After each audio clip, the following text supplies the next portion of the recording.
Hello, clever people, and welcome to my review for Godzilla, King of the Monsters. So Godzilla, King of the Monsters is a sequel to 2014's Godzilla. 5 years ago that movie came out, and it went very well financially. Also taking place in this universe is Kong Skull Island, which came out back in 2017, and they're kind of just setting up a Godzilla versus King Kong movie. But this film follows the story of a scientist woman who has a daughter, and she discovers something about other creatures on the planet other than just Godzilla. And basically, there's an event that happens where a lot of the other animals other than Godzilla start to get released, and they're searching for Godzilla, trying to find him so that he can keep the world at peace. So Godzilla 2 is a very weird movie for me because I was kind of looking forward to it purely based off of the fact that I liked the first Godzilla movie from 2014. I know a lot of people didn't, but I thought it was a really, really strong movie. Yes, it could have used more Godzilla, but I was fine with the fact that they tried to develop the characters and that it went decently, and that the Godzilla that we got was so good. Even though there was just a little bit of it, the bit that we got was really, really strong. But this movie faces the exact opposite problem that the first Godzilla movie faced. The first one faced not enough Godzilla and too much humans. This one faced too much other creatures, too much action, and a lot of characters in it and a lot of focus on the characters, but none of it solid enough to make you care about them. To me, this and the first Godzilla feel very reminiscent of The Force Awakens and The Last Jedi. A lot of people complained that Star Wars The Force Awakens was way too similar to the older Star Wars movies, so then they decided to go the opposite route, but instead of trying to fix the problems that they said, they thought, oh, we're just going to go in the completely opposite direction with The Last Jedi, which defied predictions, which went against everything, which just was a completely different Star Wars movie than anything that we've ever seen before.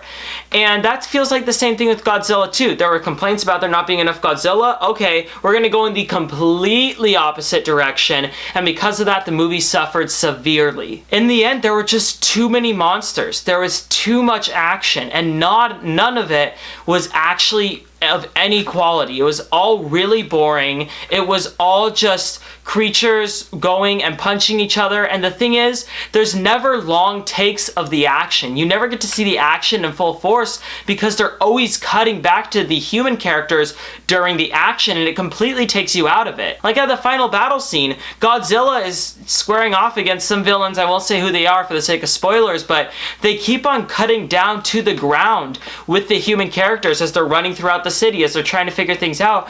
And that would be fine in like the first Godzilla movie because I was attached to the characters and I cared about them.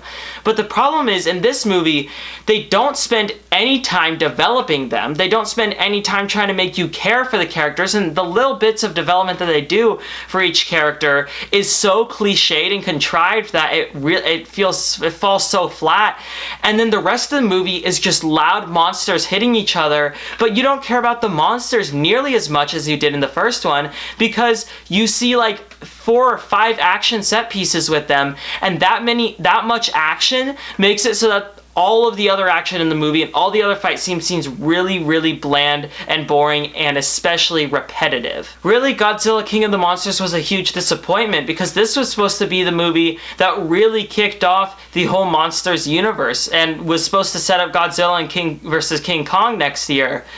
And unfortunately, it was just a huge disappointment. The action wasn't good, the characters weren't good. There's literally not a single redeemable thing about this movie other than the visuals, because there are some really, really good visuals of the monsters in this movie before they go to fight. And also, another huge problem with this movie was scale. One of the best things about the 2014 Godzilla movie was that when Godzilla stepped on land or whenever he got out of the water, there would be tsunamis, there would be flooding, there would be earthquakes from his steps. That really made him feel like a big scope, like a huge character. And also the fact that his punches were so slow, that his movement was so slow, it really grounded Godzilla. In this movie, they throw that out the window. There's like 20 monsters. They all move super, super fast. Godzilla moves way faster than he did in the first movie. And there's no attention put on the fact that these giant creatures are walking on land, other than cities being destroyed, like buildings falling apart, but there's none of the scale that was in the first movie, and it's a huge disappointment. In the end, I will give Godzilla King of the Monsters a 2 out of 10. Alright, that concludes my review for Godzilla 2. So, what are your thoughts on this film, or what did you think of the original Godzilla? Comment in the comment section below, and let me know.